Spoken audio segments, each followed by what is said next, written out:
ये देखिए हमारे अखाड़े के जो विवेकानंद गौड़ जी है भाई, आज जो है आते हैं डेली जो है, और आज इनको जो है ये लगा है कि हमको जो भुवर अखाड़े कुछ करना है जो है, और आज एक केला लेके आए हुए हैं कि बच्चों को आज केला अपने हाथों से वितरण करेंगे जो है।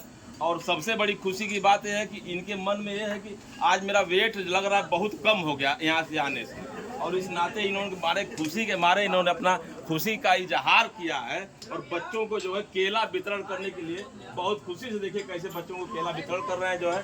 देखिए भुवर अखाड़े पे जो है इनका वजन और कम हो गया।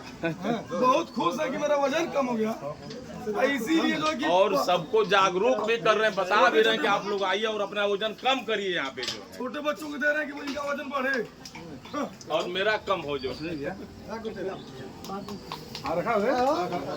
ये विवेकानंद गौड़ जी भुवना बुजुर्ग से हैं। इनका वजन देखिए कम हो गया दादा, सिर्फ पीटी मारते हुए इनका वजन कम हुआ। देखिए केला देकर पहलवानों को वजन बढ़ाने का काम कर रहा है कोई उपेंद्र भाई कर रहे हैं। आइए जो ये प्रसाद है, ये प्रसाद है, घुसिए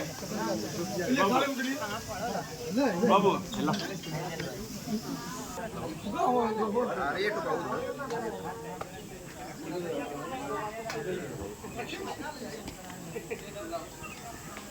ठीक ये फेंक दिया जाए ना, उधर फेंक दो।